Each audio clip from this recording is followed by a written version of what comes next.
Hello everybody, I am Mohammad Azhar Iqbal Nawalgund, Assistant Professor, Department of Physics, Government Subject College, Mundargi. This is our 10th session on interference. In this session we are going to study the Newton's rings. Newton's rings. Newton's rings are an example of fringes of equal thickness. Newton's rings are formed when a plano-convex lens T of a large radius of curvature placed on a sheet of plain glass AB is illuminated from the top with monochromatic light as shown in figure 1. The combination forms a thin circular air film of variable thickness in all directions around the point of contact of the lens and the glass plate. The air film is circular, center is O. The interference fringes are observed in the form of a series of concentric rings with their center at O. Newton originally observed these concentric circular fringes and hence they are called Newton's rings. This is the experimental setup for the Newton's ring experiment. This is a plain glass plate AB. This P is a plano-convex lens. Upper side is plane and the lower side face is a convex face, which is kept on the plain glass plate. This is the point of contact O, and a source of sodium lamp is here, and a convex lens is placed to make the rays parallel. These parallel rays falls on a normal glass plate which is kept at an angle of 45 degree. The rays which are coming from the lens falls on the glass plate and reflects towards the downward, and back they reflect from the, this is the air film. This is the circular air film. Here is a circular air film. The rays which are reflected from the glass plate or falls on the lens and reflect back and goes to the microscope, where we will see the Newton's rings. Experimental arrangement are observing Newton's rings is as shown in figure 1. A monochromatic light from an extended source is rendered parallel by a convex lens L. It is incident on a glass plate inclined at an angle of 45 degree to the horizontal and is reflected normally down onto a plano-convex lens placed on a flat plain glass plate. Part of the light incident on the system is reflected from the glass to air boundary, say from point D, as shown in figure 2. The rays which are reflected from the glass plate falls on the plano-convex lens. This is the rays which falls on the upper surface of the convex lens, plano-convex lens. They reflect to this direction, and the rays which passes through the plano-convex lens and passes through the air film and falls on the upper surface of the plain glass plate, and at this point J they reflect back to in this direction.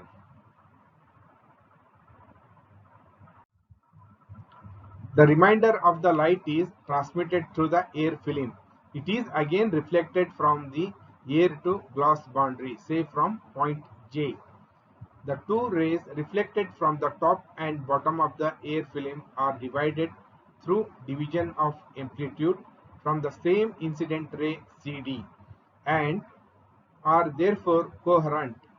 The rays 1 and 2 are close to each other and interfere to produce bright and dark fringes. Brightness or darkness depends on the path difference between the two reflected light rays, which in turn depends on the thickness of the air film at the point of incidence. Condition for bright and dark fringes. The optical path difference between the rays is given by delta is equal to 2 mu t cos r minus lambda by 2. For normal incidence of light, r is very small. Therefore, cos r is equal to 1. And for air, mu is equal to 1. Therefore, delta is equal to 2t minus of lambda by 2. Condition for maxima, 2t is equal to bracket of 2n plus 1 bracket complete into lambda divided by 2, and condition for minima is 2t is equal to n lambda. In a Newton's ring experiment, we will get the two types of circular rings. In one type of circular, in one position, the circular central part of the circular ring is dark, and another position, the central portion of the circular rings is bright.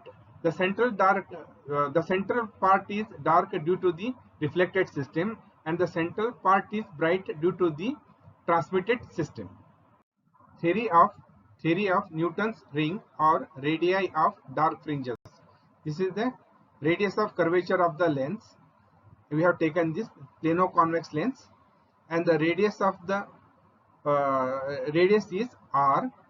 And if we get a dark film at B, the thickness of the air film at B is T, and that thickness is itself is the OA is equal to T, and we get the dark film at B.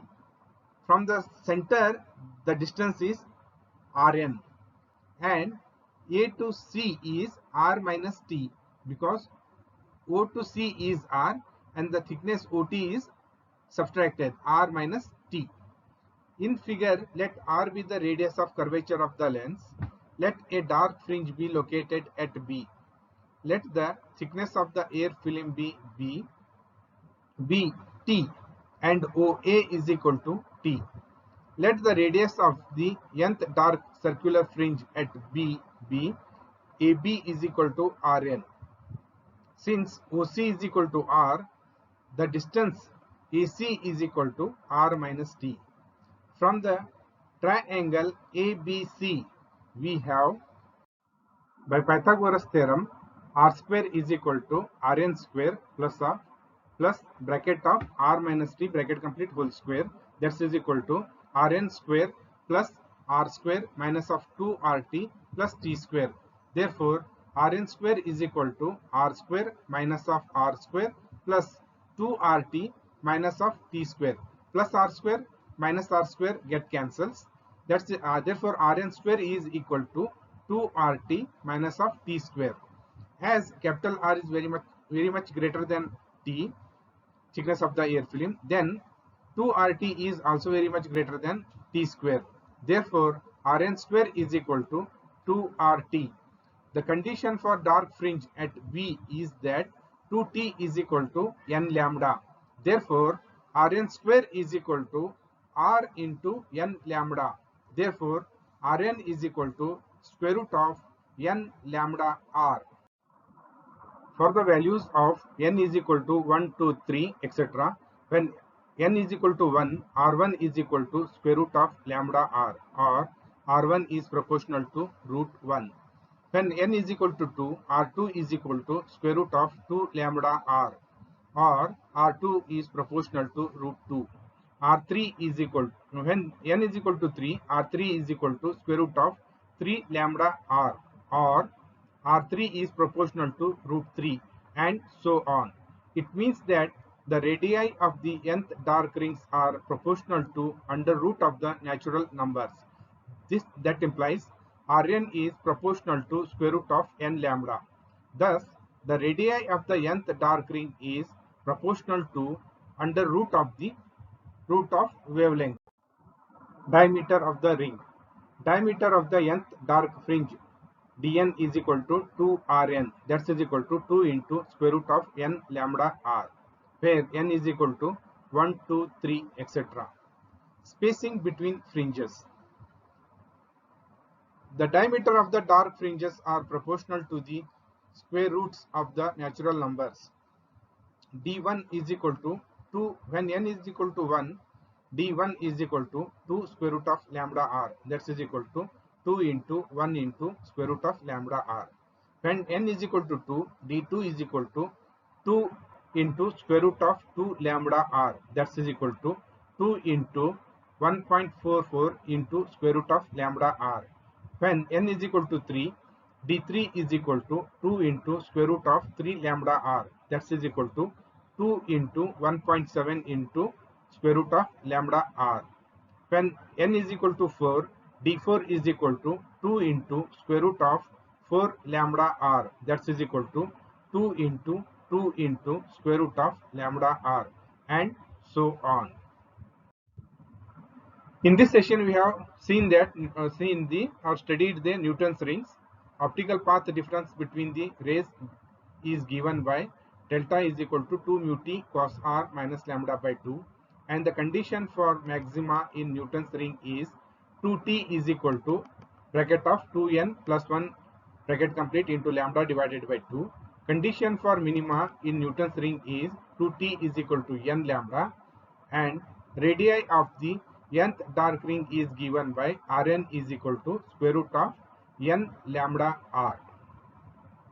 Now on this session, now we will see the multiple choice questions. Question number 1. In Newton's ring, optical path difference is given by, the options are: option A, delta is equal to 2 mu t cos r minus lambda; option B, delta is equal to mu t cos r minus lambda; option C, delta is equal to 2 mu t cos r minus of lambda by 2; option D, none of the above. The correct option is option C, delta is equal to 2 mu t cos r minus lambda by 2. Question number 2. In Newton's ring, central ring is dark due to the dash system. The options are: option A, reflected; option B, transmitted; option C, diffracted; option D, all the above. The correct option is option A, reflected. Question number 3. In Newton's ring, central ring is bright due to dash system.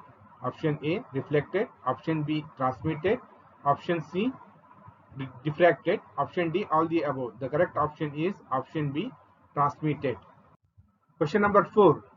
Radii of the nth dark ring is given by: option A, Rn is equal to square root of nr; option B, Rn is equal to square root of lambda r; option C, Rn is equal to square root of n lambda; option D, Rn is equal to square root of n lambda r. The correct answer is option D, Rn is equal to square root of n lambda r. Question number 5.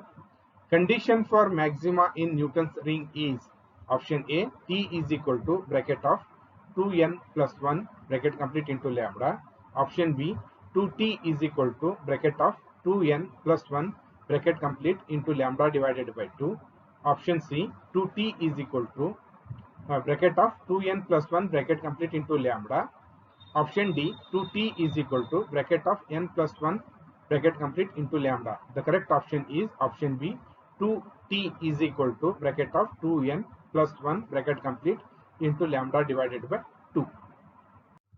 Question number 6. Condition for minima in Newton's ring is: option A, 2t is equal to n lambda; option B, 2t is equal to lambda; option C, 2t is equal to n lambda divided by 2; option D, t is equal to n lambda. The correct option is option A, 2t is equal to n lambda. The books which are referred for this session is Textbook of Optics by Brijlal Subramaniam, Refresher Course in Physics by Arora, Optics by D.S. Marty. Thank you.